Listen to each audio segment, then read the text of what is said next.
El juicio de Jesús de Nazaret es, sin duda, uno de los eventos más conocidos y debatidos de la historia de la humanidad. Ha sido contado desde la perspectiva teológica, religiosa, artística y literaria. Pero, ¿qué pasa si lo analizamos desde el punto de vista jurídico? ¿Qué tan legal fue el proceso que llevó a la crucifixión de Jesús? ¿Se respetaron las leyes vigentes de la época? ¿O fue un juicio lleno de irregularidades? Hoy exploraremos esta historia no desde los evangelios, sino desde el análisis histórico-jurídico de uno de los eventos de más trascendencia, aplicando los principios del derecho romano y hebreo para evaluar si Jesús fue juzgado conforme a la ley. Prepárate para ver el juicio más famoso de la historia como nunca antes te lo han contado. Si te apasiona la historia universal, no olvides suscribirte y activar la campanita. Y si te gusta este enfoque jurídico-histórico, déjanos tu like y un comentario para saberlo. Jesús vivió en un momento histórico complejo.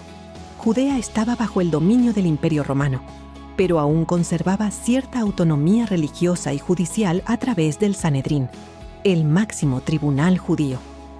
Sin embargo, el Sanedrín no tenía la autoridad para ejecutar a nadie.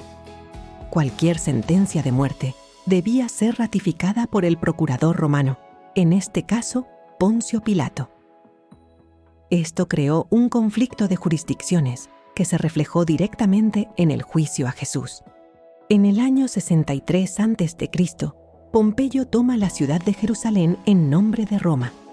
Sin embargo, la monarquía judía no se destruyó, pues bajo el poder romano siguieron gobernando Hircono II, Antígono y Herodes el Grande. Desde el año 6 a.C., Judea fue regida por los procuradores romanos, entre quienes destaca Poncio Pilato. Como provincia imperial, Judea gozó de autonomía frente a Roma.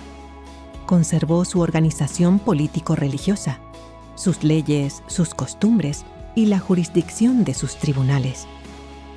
Tal autonomía concernía a su régimen interior sin intervención del poder romano, el cual solo se ejercía en los casos de las sentencias de muerte que pronunciaran sus jueces individuales o colegiados, pues estas resoluciones debían ser homologadas por el procurador nombrado por el emperador. Esta dualidad de competencia ocurrió en el caso de Jesús, ya que fue acusado por delitos religiosos y delitos políticos, por lo que el proceso contra Jesús se bifurca en dos juicios autónomos que se desarrollaron respectivamente ante el Sanedrín y el procurador o gobernador Poncio Pilato. Jesús ante el Sanedrín. El Sanedrín era el tribunal supremo del pueblo judío, compuesto por 70 miembros, entre los que se encontraban sumos sacerdotes, escribas, fariseos y ancianos. Su función era resolver asuntos de índole religiosa, doctrinal y también ciertos aspectos jurídicos bajo la ley mosaica. Según los evangelios, Jesús fue arrestado en la noche, en el huerto de Getsemaní, y llevado directamente ante el sumo sacerdote Caifás para ser juzgado por el Sanedrín. Aquí es donde comienzan las primeras y más graves irregularidades. Primero, el juicio se celebró de noche, lo cual estaba expresamente prohibido por el derecho hebreo. Las sesiones judiciales debían realizarse durante el día y en presencia del pueblo. La justicia, en el sistema hebreo, debía ser pública y transparente. Segundo, el juicio se llevó a cabo en víspera de una festividad religiosa, la Pascua. Esto también era ilegal. La ley judía prohibía la celebración de juicios en días festivos o en vísperas para evitar decisiones apresuradas y garantizar el debido proceso. Tercero, Jesús no contó con defensa alguna.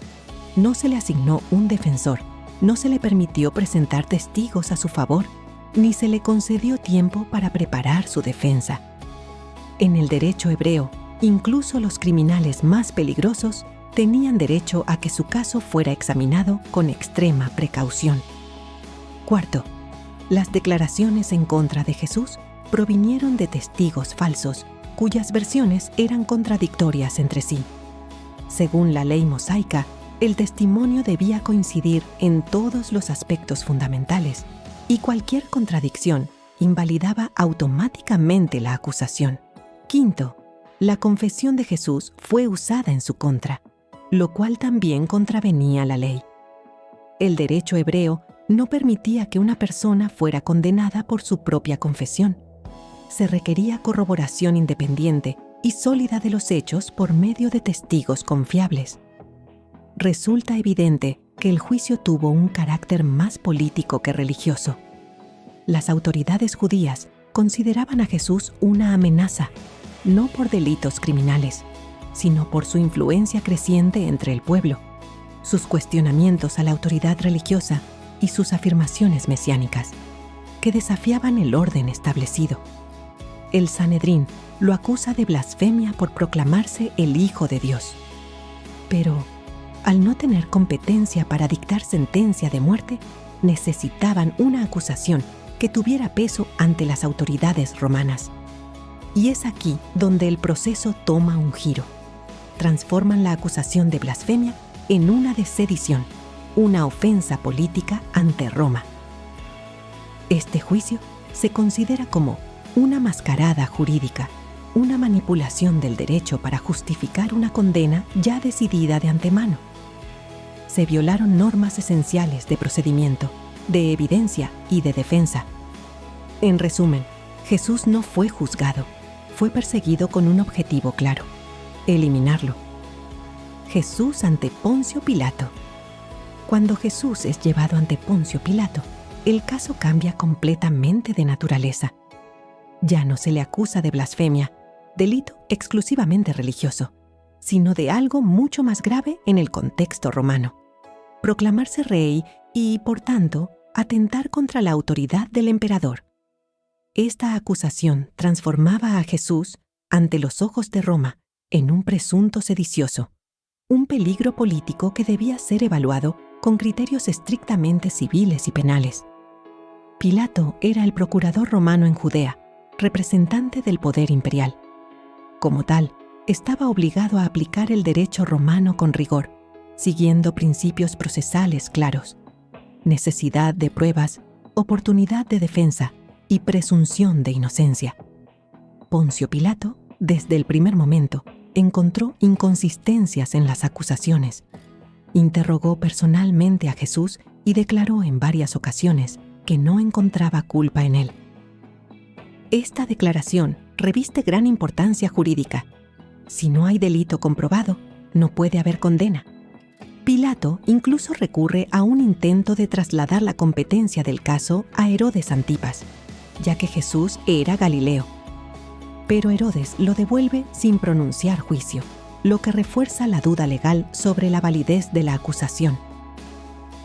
En su desesperación por no condenar a un inocente y, al mismo tiempo, no causar disturbios entre la población, Pilato propone liberar a Jesús conforme a una antigua costumbre de liberar a un prisionero en la Pascua. La multitud, instigada por las autoridades judías, elige liberar a Barrabás, un conocido sedicioso y asesino.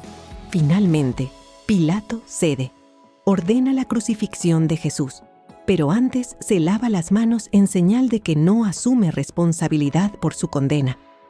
Este acto fue simbólicamente poderoso, pero legalmente inútil. Pilato seguía siendo la autoridad judicial y su decisión fue la que ejecutó la sentencia de muerte. Lavar sus manos no lo eximía de responsabilidad legal. Al dictar una sentencia sin pruebas, por presión externa y sin justificación jurídica, Pilato violó gravemente los principios del derecho romano. Fue una rendición del poder judicial ante la presión política y social. Tanto el juicio hebreo como el romano fueron profundamente injustos e ilegales. Desde la óptica del derecho, Jesús fue arrestado y juzgado sin las garantías mínimas de defensa.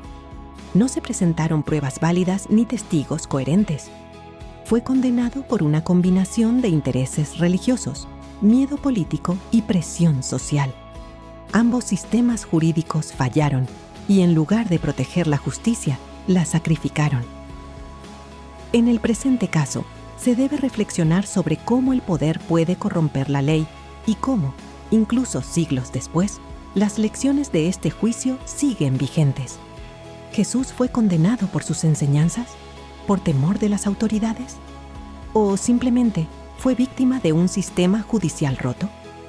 Lo cierto es que su proceso marcó un antes y un después en la historia. Gracias por acompañarnos en este recorrido. Si te gustó el video, suscríbete, comparte y déjanos un comentario. ¿Crees que Jesús tuvo un juicio justo? Hasta la próxima.